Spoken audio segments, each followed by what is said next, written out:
Debt is morally neutral, and whoever you are right now is completely enough. 2022 was really the year of like feeling the weight of all of those emotions that I had been kind of putting off come crashing down and having to work through that. I don't think I've talked about this anywhere else, so you all are getting real insider information. Let this be a reminder that you are allowed to chase your dreams even if they don't make you any money. Looks pretty solid. I should have gotten a coffee. Hi friends, welcome back to the Avocado Toast Budget. If you're new here, my name is Lexa, and this weekend I spent most of my time listening to audiobooks and putting together a plant jungle that I'm so excited about in this corner of my living room that before was just doing nothing. And to be honest with you, I just needed a little bit of extra motivation to film today, so I thought, why don't we sit in my plant jungle for today's filming session? Which works out perfectly because I actually kind of like really like this. I'm gonna continue changing things around, but for now, it just makes me so happy. And for today's video, I wanted to take a look back last year and see what I said my 2022 goals were. Now, I know I posted one video. We're gonna see here in a second. We're gonna watch it together. I don't know if it was like my personal goals or my professional goals.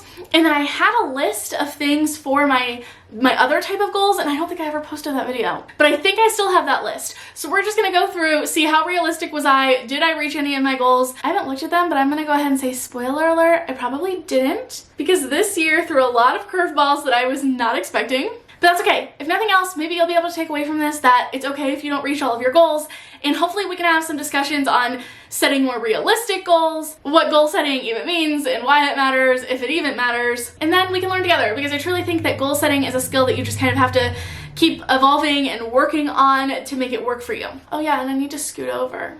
This is all we're getting. Hopefully this is enough. Hi friends, welcome back to the Avocado Toast Budget. If you're new here, my name is Lexa, and today I want to go over my 2022 financial and professional goals. It's like baby Lexa. This is my first ever like apartment by myself since I left my really toxic relationship. Now I'm in a home. Look at like, oh, I had fake plants and maybe one real plant that, oh my god, you can see the plant that's dying in the back corner because I couldn't keep plants alive no matter how hard I tried. Not financial related at all, but it just cracks me up how much things have changed now. Now we're just covered in real plants. And it appears like this is going to be my business goals, which is the one I thought that I posted, and the one that I think is going to be the most interesting to see what happened with. I also plan on doing one on like my financial / personal goals, but that's coming soon. If you didn't already know, I started the Avocado Toast Budget back in June, July of 2020, and it was an anonymous blog that I never really planned on making money from.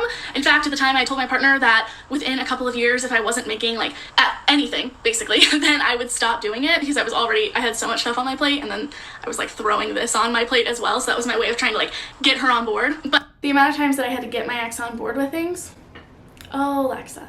Let this be a reminder that you are allowed to chase your dreams even if they don't make you any money. Not everything worthwhile is going to be financially beneficial to you. And that's like totally valid. We need things and hobbies and interests that aren't just about making money. We need to be allowed to do things that bring us joy. That's all I'm gonna say on that one. But I didn't plan on the Avocado Toast Budget turning into like a full-fledged business. I had hoped, but that wasn't the plan. And then in September of 2020, I started posting on TikTok and everything just kind of like blew up. So in 2020, the Avocado Toast Budget like didn't make a profit. However, going into 2021, it very quickly started to turn a profit. So I've had to navigate this whole being a business owner and being a social media business owner pretty quickly. There have been some stumbling blocks along the way, and I definitely know that there's a lot for me to learn, and there's a lot of progress that I want to make in 2022. There's still so much for me to learn. Like, I still feel like I don't know what is happening. Just the idea of like being exposed to so many people's opinions. Humans were not designed for that. And I dropped my business major because I thought that I never ever wanted to own my own business. And it's still really hard. It's probably like one of the hardest things I've ever done, and I'm still learning, and I know that there's a lot that like I plan on wanting to be able to work on, skills I want to be able to develop, which is another conversation. We'll have the idea of progress focused goals versus outcome focused goals. I have a feeling a lot of these were probably outcome-based goals, meaning that I was looking at like the end goal, a specific number of followers, a specific amount of money, a specific number of courses, or things like that, versus progress goals, which is building skills, habits, routines, learning more information that you need in order to get to where you want to go. And I feel like now where I'm at in my life, those are going to be more helpful and also just more realistic. There are a bunch of different skills that as a business owner, as a content creator, that I want to learn that could lead toward better outcomes, lead towards certain outcomes, but by focusing on those skills rather than the outcome that sometimes you just have no control over, I think that progress goals, especially if you're someone who really struggles with goal setting and then feeling like you never accomplish your goals, is a really good way to get started because you have a lot more control over your actions rather than outcomes, which have a bunch of different variables that can be affecting that one thing. So we're going to cover some of like the back end of my professional goals, also like solid numbers on my professional financial goals, and pretty much just what my goals are for the ATV going into 2022.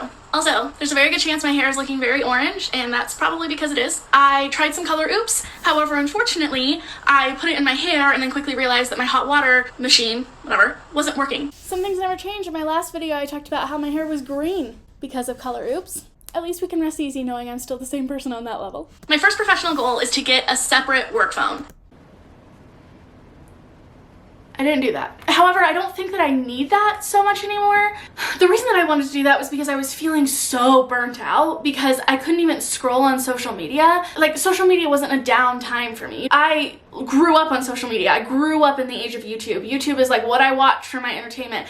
I would watch hours of TikTok every day. And it got to the point that I couldn't do that without having the ticker in the back of my head saying, oh, this would be a good piece of content. Oh, save this sound. Oh, write this down so you don't forget it. So whenever I was scrolling on social media, it felt like I was still working. And I will say that I do think that that still happens, but I have found ways to consume social media in ways that I don't do that as often. A big one for me was just that I stopped watching a lot of personal finance content on YouTube. I have specific days that I'll go through and search personal finance content and watch that specifically for my job, but I watch it on a different account so it doesn't pop up on the one that I normally like consume my content on. And I do watch a ton of YouTube, but I usually watch like book and plant YouTube and things that don't really ever like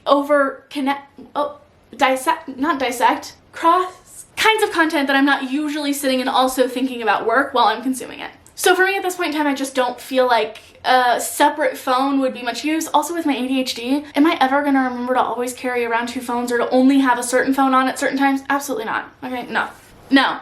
A professional financial goal is that I want to make $30,000 in passive income. And also, I'm really just including in this my ad revenue on YouTube and then also my course sales from the ATV. And I heavily put the quotation marks around that because I really don't think either one of those two things are like passive in the sense that they require a lot of work on the back end, but they are passive in the sense that like I don't have to work a set amount of hours and then wait to get paid for that certain amount of hours. I can be generating money from those two things no matter what else I'm doing in my life. Okay, so I've talked a little bit about passive income on here. I'm glad I mentioned that I don't really believe that passive income in the way that we think about it exists. I think of my course as like delayed income. I spent 6 months pretty much nonstop working on that, and now I can make money from it. But even then, I'm still constantly going back and updating things, going to the comment section, responding to people, advertising my course. The course doesn't just exist on its own and make money. So I definitely don't think in any way that it's like passive income. It's just something, like I said, that technically I could be making sales while also filming a YouTube video, while taking a bath. I don't need to be trading in my hours for a certain paycheck, but I did not make $30,000 on my course. Let me look. If I had planned this better, I would have like looked to see what my goals were before and then found out that information, but then you wouldn't get my true reactions. Okay, I made $18,000 on my course. I don't think I've talked about this anywhere else, so you all are getting real insider information. How much should I make on YouTube? I didn't post on YouTube as much this year as I wanted to. I think it's good to like go through this video with the preface that 2022 was a really hard emotional year for me. If you've been here for a while, you might know that 2021 was very similar. I left a really abusive relationship in 2021, but I really don't think that the effects of that hit me until the beginning of 2022. There was a big financial impact. I uprooted my life, I moved across the country, but I still kind of focused all of my energy into work while also working on myself. But 2022 was really the year of like feeling the weight of all of those emotions that I had been kind of putting off come crashing down and having to work through that. So I definitely did not focus as much on professional goals as I did on just picking up the pieces of myself and working through that and going to a lot of therapy and a lot of meetings and reading a lot of books and just figuring out who I was outside of a relationship that I felt like I had completely lost myself in. So I'm going into this knowing I probably didn't reach a lot of my professional goals, but I'm also okay with that because I don't think that I had the capacity to create content in the way that I was at the beginning. When I first started the ATV, it was kind of an escape from my real life. I was still in a really toxic environment, and I would post on TikTok like 6 times a day. I was posting like 3 YouTube videos a week on top of posting on TikTok 6 times a day. I was going live on TikTok like every day. I was creating all of my Instagram content for myself, and I was consuming tons of personal finance content. It was pretty much like all I did in my spare time because I didn't want to have to live my life, to be perfectly honest with you. So 2022 was kind of the year of forcing myself to sit with myself and to live my life and to work through the stuff that I've been putting off. And I still think I'm in the middle of that, but I think the last couple of months I've been in a much better headspace than I was pretty much throughout the rest of the year. I was gonna look at how much I made on YouTube, since that's what I said counts as passive income. I don't know why I was defining just those 2 things, but okay. I made $2,500, so a little over $20,000 between my course sales and YouTube ad revenue. I am beyond happy with that. I don't know exactly where I was getting the $30,000 from. And I do think that had I been more active like in my business and promoting my course, I haven't talked about my course in like months, to be perfectly honest with you. Not because I don't love it, but because I only really like to talk about it when it feels authentic to me. And since creating content was so hard, I didn't want to add on another layer of trying to make it even harder. Not that, hopefully you know what I mean. I just had like a brain block with it, so I just don't talk about it as much, but it's not that I don't love it and I'm not as passionate about it. And I'm also working on some other really cool things that hopefully will be out soon. But I'm trying not to overwhelm myself like I did with creating that course in the first place, because it pretty much just consumed me the last 2 months of 2021, and I didn't want to do that again or to continue that. And generally speaking, YouTube and also my courses are 2 of the things that I really want to focus on going into 2022. So that's why I made a specific goal around passive income regarding those 2 things. To be perfectly honest with you, I don't know if this is completely unrealistic or if it's something that like I'll hit very quickly, because again, I haven't been doing this for that long. I just started making courses. I took a few months off from YouTube, and my growth is like kind of all over the place because a lot of it really just depends on if I'm going viral on Instagram and TikTok. Okay, that is so true. And I feel like that was so true then, but it's a little bit different now. When I first started TikTok, whenever I would have a video go viral or get over 1 million views, I would gain tons of subscribers on YouTube and followers on Instagram too. People were more likely to follow you to other places. I just don't think that that's the case, or it's not the case with the audience I have now, like, or the people's For You pages I'm ending up on now. I don't feel like are following as often and aren't following you to other platforms as often, which is totally okay. That's the nature of social media. It ebbs and flows and changes, but it was very different then.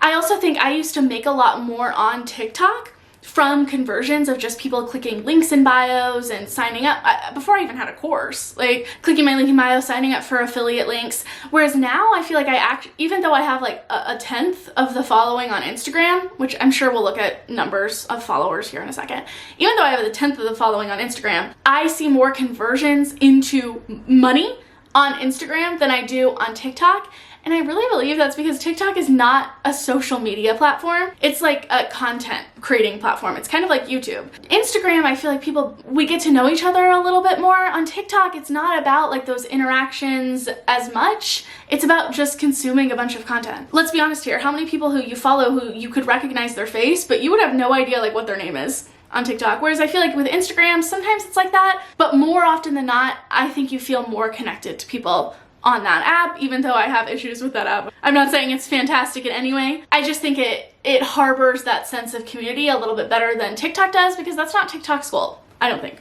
We'll see. My 3rd professional goal is to prioritize spending money to save myself time and stress. I've talked a lot on here and on my other social media channels about the fact that when I started the ATV, I was very adamant about not having many expenses. I really just had like the cost to maintain my website and like my easy bio link, which like is basically like a link tree. That was like my only expenses, which was like less than $100 a month. I actually think it was like less than 50. Okay, so this I would say I kind of met. I do spend a lot more now than I used to in the past because I have a social media team that helps out with Instagram. My friend V owns a company, Weird Digital Marketing, absolutely incredible. They help me to create content and manage like my DMs and comments and stuff on Instagram, which is a huge help because just managing that is like a full-time job. It could easily be a full-time job. So that has been so helpful and easily a fantastic monthly investment. And I actually started that back about halfway through 2021. So at that point I was spending a little bit more, but now I really invest in that and it's been worth every penny. But I do know that one big thing that I've really wanted to do, and is still a goal of mine, is I really want to outsource my emails and how I interact with brands. If I had a management team or just someone who knew the ins and outs of working with brands, that is like a huge goal of mine, because I feel like I'm wasting money. I know I feel like I'm losing money because I don't know competitive market rates. I've literally been guessing and figured out what works for me and my range based on what has worked for me in the past, but it's all been a big guess. And I feel like that's really prevalent in the social media sphere. Not a lot of people talk about what they make off of sponsorships and working with brands, so it's really hard to kind of gauge what you should be charging. And I feel like if I had someone who's been in that field, knows how to work with brands, knows how to look over contracts, knows what is normal and what is not, any money I put into that would be seen exponentially, considering how much money I know I'm probably leaving on the table. Let's just be honest here. Also, I hate emails. I loathe checking my emails all of the time. So if I had someone to do that and organize that for me and facilitate that communication, that would be huge. Creating content is what I love. It is what I love to do. It is the thing that I am the best at. So it is still a huge goal of mine to find someone who I can outsource those kind of tasks to. So that kind of, I guess, segues us into my fourth professional goal, which is that I really want to create at minimum 5 mini courses. So this really is still a goal of mine. I actually started and almost completed 4 mini courses, I think, but I just am not 100% sure what I want to do with them and if what I've done is what I want them to be. And I've been running into that issue with I've made and started I've actually started like 10 different courses. But every time I get into it, it starts to morph, and then there are things that I love about it, but then there are also things that I'm like, I haven't quite narrowed down exactly what I want those smaller courses to be, because it's really hard for me to kind of pare down and stop talking. And I want to create something that is more financially accessible to more people, but that also is realistic for me to be selling at a certain price, right? So it's just been a learning process for me to figure out what exactly I want that to look like, but I do have tons of amazing ideas and tons of little courses in the works. So hopefully going into 2023, that is something more that I'll be able to nail down. I think once I get it once I figure out the structure that I like for smaller mini courses, then I'll be able to apply that to a lot of the rest of them. Now we're getting into follower count. Let's see. My 5th professional goal for 2022 has to do with building up my social media platform. So here are my goals. 15,000 YouTube subscribers. I did not hit that. I did, however, hit 10,000, which was so cool. Right now I am at 10,856 at the time of filming this video. And considering I ended up taking more of a break from YouTube than I had planned, I thought that I was done with dealing with my personal shit. Not even close. I hadn't even dipped my toes into the water yet, okay? So this was based off of the fact that I thought that I was gonna be way more active on social media than I actually ended up being, which is totally fine. But there was really no way for me to have known that, because little baby Lexa here really hadn't come to terms with all that I hadn't come to terms with. But I am so ecstatic about having reached 10,000 subscribers this year. That is like so cool. And hopefully, now that I have some really awesome ideas planned for YouTube and I am feeling, knock on wood, before seasonal depression hits this winter, I'm feeling a lot more, what am I feeling? I am just feeling a lot more like myself, and that hopefully I'll be able to find a better balance between work and dealing with life and dealing with depression and anxiety and ADHD. And I've been a lot better about trying to find some sort of an even ground while still following my motivation, because that's just what works for me and my ADHD. 50,000 Instagram followers. I did not hit that, but I am close, I believe. 46,300. And again, I am like so beyond excited about that. The fact that I am anywhere near 50,000 followers on Instagram, 50,000? That is, just so cool, so cool. And hopefully in 2023, we'll hit that. That would be awesome. And 500,000 TikTok followers. Okay, I also know that I didn't hit that. However, I did see like the little flash of how many followers I did have on TikTok at the beginning of this, of the end of 2021 versus the end of 2022. I believe it was like 436,000, and I have 474,000. And that, like, the fact that I gained 40,000 followers this year on TikTok is huge, because I know that my growth on TikTok just isn't the same as it was when I first started. And I think a lot of that was just getting used to it being different. when I first started posting on TikTok, I was one of the only people posting about personal finance in the way that I do, from a feminist, anti-capitalist, a shame-free kind of perspective. And also a lot of people, that was like the middle of the parallelogram, and lots of people were working from home, and lots of people were just consuming TikTok more often. And therefore, when more people are on the platform, and more people are watching a lot of content on the platform, you're gonna get more views. And also the reality of it is that being a personal finance creator means that when economic times are hard, that people just consume your content more. When people are feeling more confident with money, they're not seeking out those resources as much as when people don't. And I don't say that as like a bragging thing. I hate that that is the reality, but that is. And 2020 was really, really hard for a lot of people trying to navigate a huge change in their income and their jobs and the way that they handled their kids and daycare and everything. So a lot of people, I think, were a little bit more focused on that. So all of this is to say, hopefully in 2023, I'll hit 500,000 on TikTok, but either way, the fact that I grew by 40,000 is just incredible to me, and I'm super excited about that because I thought it was way less than that, to be perfectly honest. I have 7,698 YouTube subscribers, 35.9 thousand Instagram followers, and 435,400 TikTok followers. I'm very happy with how much I grew, considering how much I've been beating myself up for not creating as much content as I would like. And I hate that because I know that I talk about trying to be kind to ourselves and gentle with ourselves, and a lot of times that's just easier said than done. And I try to implement the things that I talk about on here, but I'm often my harshest critic to myself. I can tell people the way that I view others is often much kinder than the way that I view myself, and it's something that I'm really working on. And actually, this is good for me to see that it was okay for me to take a step back and focus on myself and the whole world, and my whole business didn't come crumbling down around me. My sixth professional goal for 2022 is to open a business credit card. I haven't done that yet. I actually don't think I opened up any new credit cards this year. No, which is not usual for me, but I just didn't feel compelled to. I use one credit card now as my business credit card, but it's not a business credit card, if that makes sense. It's just that the only things I put on there are business expenses to help keep things separate, which was a huge goal of mine, I know, and I'm glad that I have done that, and I've been better about it. I'm still not perfect about it, I'll be honest here, okay? That way next year Alexa doesn't come for me, but no, I'm not perfect about it, but I'm a lot better than I was. Oh, I see what's coming next. And my seventh professional financial goal for 2022 is to just be better about understanding and staying on top of taxes. And this is coming from the version of Alexa who hadn't even done her taxes yet. Oh, I was so naive. Taxes were a bitch this year. It was so stressful.